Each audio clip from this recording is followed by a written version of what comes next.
Okay, good morning class. Okay, how are you? Okay, today we will learn about the new chapter for the chapter 4, thermochemistry. Okay, sebelum tu saya nak tanya, have you seen the video I had upload tonight? Yesterday. Okay, they have two video, that is a exothermic and the endothermic process. Okay, today we will learn about the endothermic and exothermic process. Okay, so before that, let's we look for our PowerPoint for the chapter 4 thermochemistry.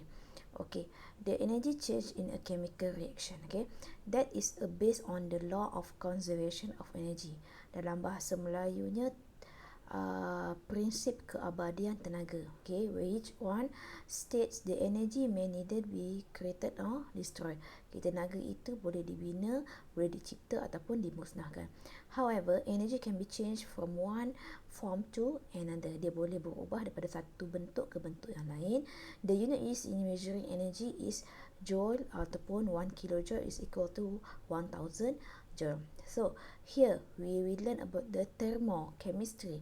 Thermo, so that means thermo is energy. So chemistry is the study of the change. Okay, thermochemistry is the study of the changes in the heat energy during the chemical reaction. They have two types of the chemical energy. They are exothermic energy and endothermic energy. So exo here mean exit. Exit keluar. So the exothermic reaction is a chemical reaction, tindak balas kimia that give out maksudnya keluar tenaga itu. Give out, siapa yang keluar? Give out heat to the surrounding. Heat akan haba akan dibebaskan kepada persekitaran. Okay, in an exothermic reaction, the chemical energy in a reactant is changed into heat energy. Chemical energy change to heat energy. Okay, tenaga kimia tukar jadi tenaga haba, and the temperature of the surrounding will increase. The heat energy is transferred to the surrounding. For the example, physical process in the exothermic, that is a freezing, condensation, dissolving an alkali or concentrated acid in water, dissolving anhydrous salts such as anhydrous copper to sulfate in water. Okay, so end. So and is here is masuk ataupun serap. Okay, absorb. So endothermic reaction is a chemical reaction that absorb heat from the surrounding. So in endothermic, heat energy is absorbed from the surrounding. Heat energy is absorbed, diserap. The heat energy change into chemical. Okay, yang tadi exothermic, chemical change to the heat. So now heat energy change to the chemical energy, and the temperature of the surrounding will decrease. So example of endothermic, like the thermal decomposition of nitrate salts, thermal decomposition of carbonate salts, reaction of acid with hydrogen carbonate, and photosynthesis. Okay, this is a physical process, which are endothermic reaction. First is melting, boiling, sublimation, dissolving ammonium salt, potassium salt or thiosulfate salt, and heating of hydrate salt. Okay, di sini, dalam bab ni dia senang saja. Sebabnya apa yang saya kata kalau kamu dah faham mengenai maksud, definition, so you will understand the calculation. Soalan ni melibatkan pengiraan saja. So siapa yang minat matematik, dia akan senang untuk catch up this subtopic. Okay, the amount of heat energy released or absorbed during the chemical reaction is called the heat reaction. So delta H. Okay, this is a delta H. Okay, delta H is a heat of reaction. Maksudnya tenaga yang dibebaskan ataupun diserap semasa tindak balas kimia.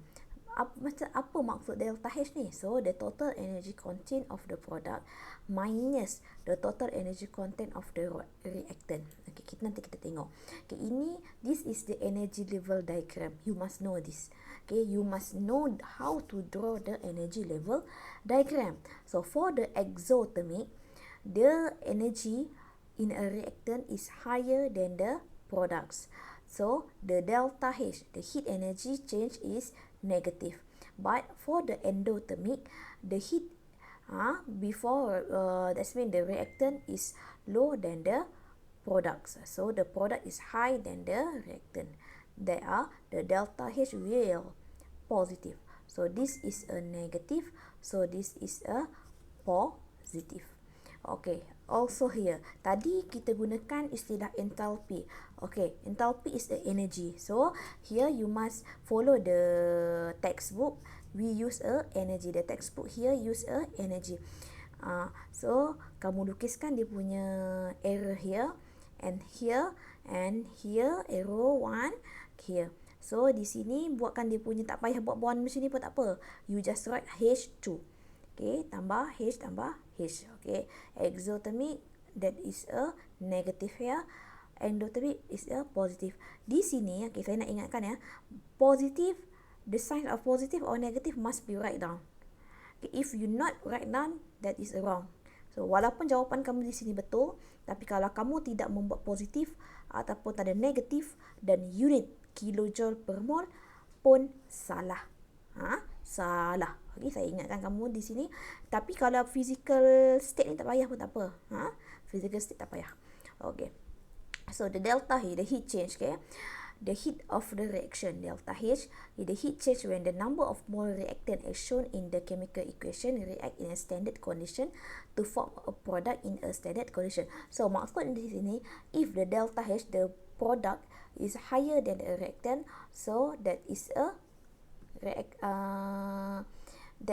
endothermic. So sebab itu dia dapat positif. But if the product is less than the reactant, product is less than the reactant, so that's why kenapa delta H di sini negatif. Okay, kat sini faham Okay, kemudian in a standard condition. Okay, maksud standard condition ni dalam suhu yang normal, yang biasa, yang standard. Temperature dia 250 Celsius, pressure 1 atm, concentration solution, reactant here. Okay. Oh, bukan. This is not 250. This is 25. Sorry. 25 Celsius or 298 Kelvin. Okay. So, this is the different type of the reaction. Here, in this chapter, you must learn about the 4 heat of reaction. You must know how to calculate the 4 heat of reaction. Okay, first is precipitation, pemendakan. Displacement ni penukar gantian. Neutralization, penetralan. Combustion is a pembakaran. So keempat-empat ni kita akan buat eksperimen. Jangan risau, kita naik sekolah nanti kita akan buat eksperimen and how to calculate it.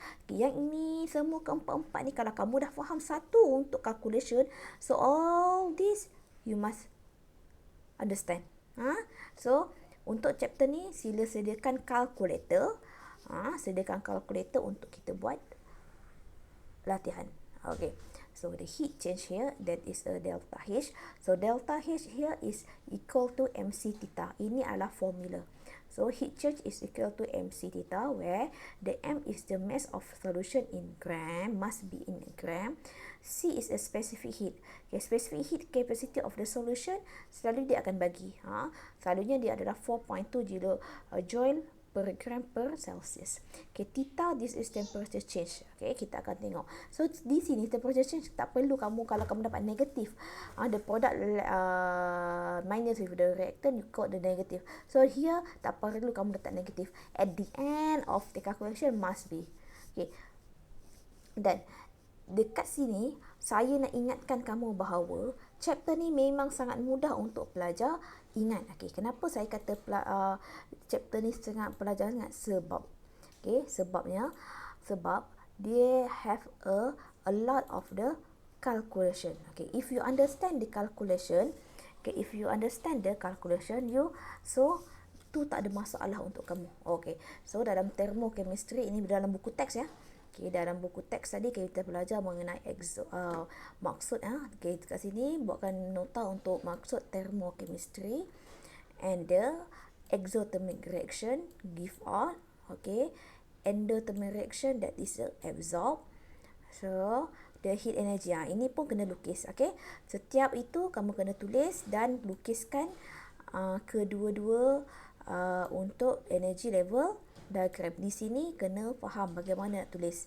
Okay, ini tadi saya kata apa? Mesti buat dia punya tanda negatif ke positif dan buat dia punya formula kilojoule per mol. Okey, kemudian ini adalah contoh untuk exothermic dan ini adalah untuk endothermic. Okay, you look here. Okay, ini dia buat dia punya equation. This is a reactant, this is a product. Just include the reactant and product here and delta H tu berapa. Okay, kita tengok satu contoh ya. So the reaction here is between the magnesium and sulfuric acid. Okay, this is the exothermic.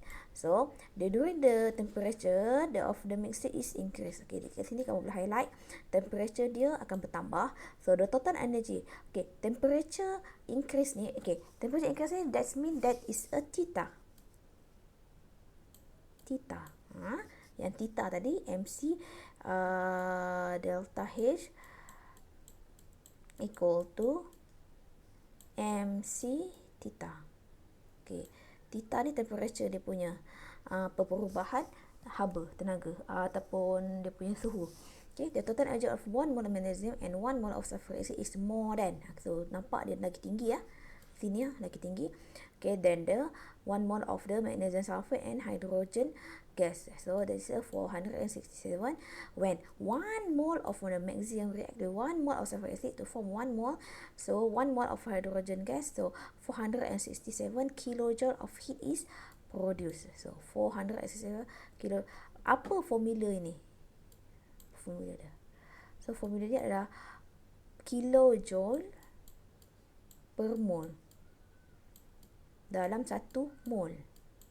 Cikgu, kenapa dia tak buat per mole? Sebab dia kat sini dia tulis 1 mole. Cikgu, kalau saya tulis kat sini 1 mole, tak ada masalah. So sama lah macam endothermic ni positif. Okay, this is the example energy change during the formation and breaking. So burning of hydrogen in oxygen. So this is the exothermic process. So the energy, the temperature theta will increase. So this is break the bond, broken the form, and this is the form a bond. Okay, application selalu kita guna dekat mana? Okay, pernah tak tengok ini? This is a cold pack. Yang mana cold pack untuk kalau sakit apa ni namanya? Ahli sukan. Ahli sukan. Yang mana kita gunakan dalam cool pack ni kita ada ammonium nitrate, mana it will dissolve in our water endothermically. So ada endothermic. So endothermic maksudnya heat tadi akan absorb from the surrounding, okay, such as injured area. Okay, so sama juga dengan kalau ada first aid pun, okay, dalam kita ada di sini cold pack, kita ada hot pack dengan reusable. So reusable pack ni selalu dalam dia ada sodium acetate crystallization. Okay, so lead sodium hydroxide pun, okay, solid in market. Okay, selalunya kita letakkan macam kita panggil apa ya, garam.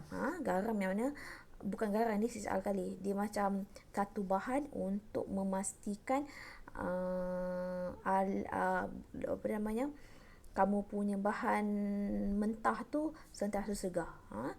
Dissolving light in the water is an exothermic heat level by melt the grease allowing the flush of the clogged drain pipe. Okay, itu sahaja untuk application. Okay, dan kita akan berjumpa lagi untuk heat of precipitation. Okay, apa yang penting saya nak ingatkan ya, apa yang penting dalam bab ni adalah pertama adalah definition. Okay, yang pertama definition.